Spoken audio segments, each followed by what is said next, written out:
Hey guys, Not So Average Joe speaking. This is Joe here and welcome to my channel. So today I'm going to be reacting to the new trailer for Pet Sematary, trailer 2. Cannot wait. It's my favourite novel by Stephen King behind It and The Shining.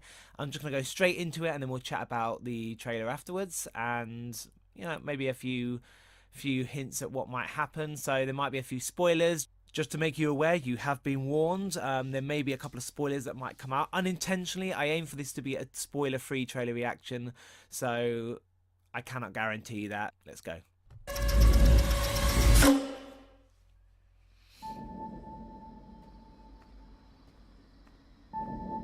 In the woods today, LA discovered a charming little landmark.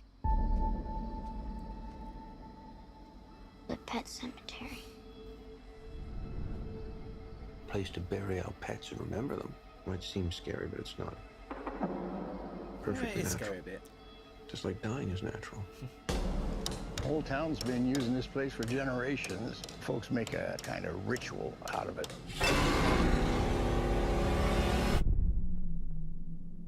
It's not some campfire story. Saw these on the trees up there. They're warnings. The local tribes carved them before they fled. They feared that place. It's very Evil Dead There's feel something about up it. there. Something that Nothing dates else. way back. Those woods belong to something else. Something That cat was dead. that brings things back. Cheers.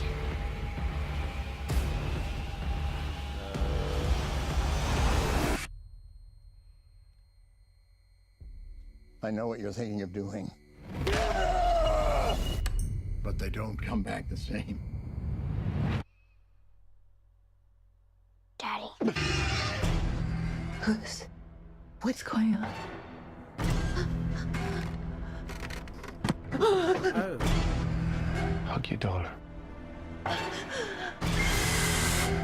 I should never have shown you that place. Your child is not the only thing that will come back. The barrier is broken.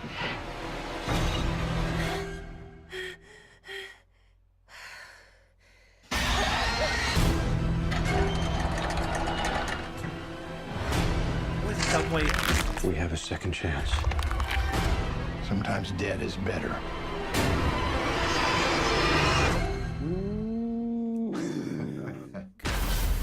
Oh my god, okay,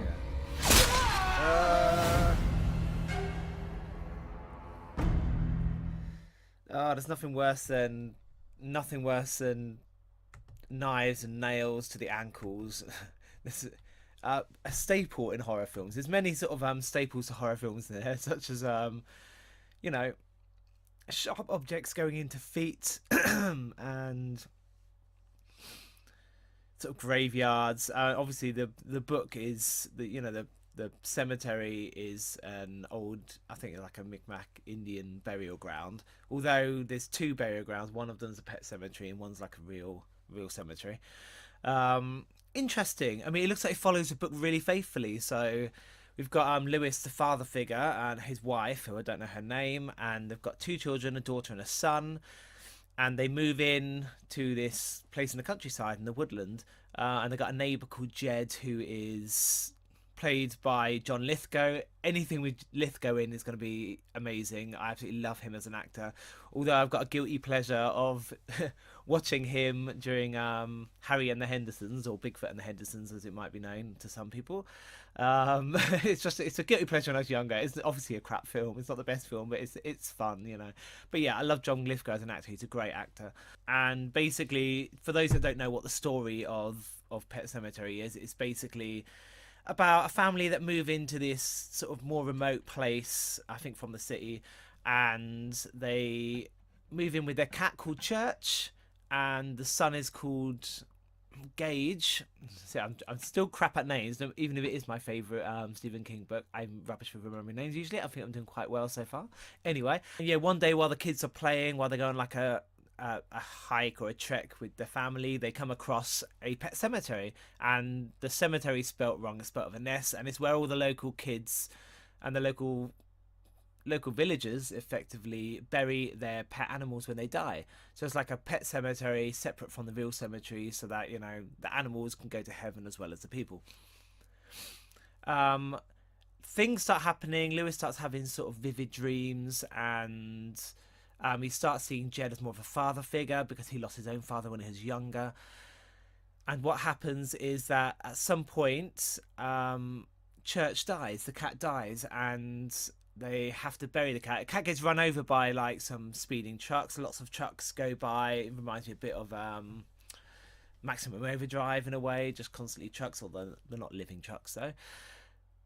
The cat gets run over and buried. The aim is to bury it in the Pet Sematary, but he actually ends up burying it in the other cemetery. And in that other cemetery, things come back to life. People come back to life that are buried there. And so do animals. And the next day, I think it's the very next day, Church is suddenly materializes back to life again. But not as all as it seems. Church kills animals and tortures them and tears them up rather than presenting it as a gift like cats would usually do.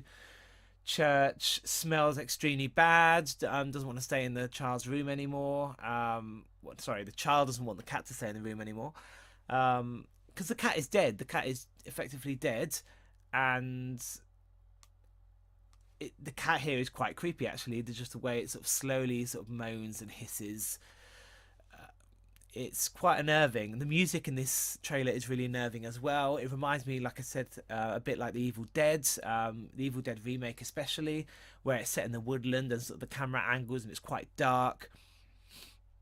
And this family is terrorized. At some point, spoiler ahead, so I think this is a main spoiler if you don't want to know. At some point, Gage, in the book anyway, Gage, the son, is killed. The 2-year-old son is killed. And in grief, Lewis, the father, wants to bring the child back to life. And he sees that Church has been brought back to life by the graveyard. Maybe his son can also be brought back to life by the graveyard. And although Jed tries to persuade him not to do that because the last person that came back to life terrorized the village as a zombie, his grief overthrew that, and he, dug up his son again and reburied him in this Indian burial ground. Safe to say the son comes back to life and terrorizes the family. You can see here in the film they've changed that plot, so it's the daughter instead of the son. I think that actually is a good change. There's a lot more they can do with someone slightly older that's probably got better acting skills, that can do much more, that can terrorize a lot more as an undead child than a 2-year-old, who will have limited ability. Although I say that, go watch Chucky. If a tiny little toddler doll can do these things, then maybe a 2-year-old can. But anyway, I like this, and it's almost like they're being terrorized by themselves, being terrorized by their own children. It's haunting, and there's a lot of thematics around animals in this. You have, as soon as they move into the house, you get one of the children being stung by a bee, and there's issues with the cat and sort of other wildlife. So I hope they put a lot of this animal imagery inside this film. I hope there's a lot of imagery of life and death and a lot of mention about human mortality, which I know the book went a lot into, sort of about teaching the children that it's not, they shouldn't be afraid of dying. It's natural. And they actually brought that up in the trailer as well, with that conversation Lewis was having with his daughter. So yeah, I mean, the trailer looks really interesting. It looks genuinely unnerving, genuinely quite creepy and scary.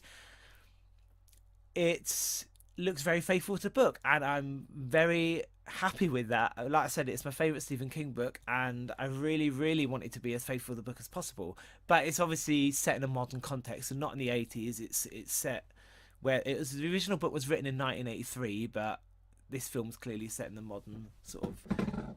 Sorry, my chair's just falling apart. This film's set in the modern times, and yeah, the visuals, the cinematography looks really nice, especially in the woodland, the parts in the woodland.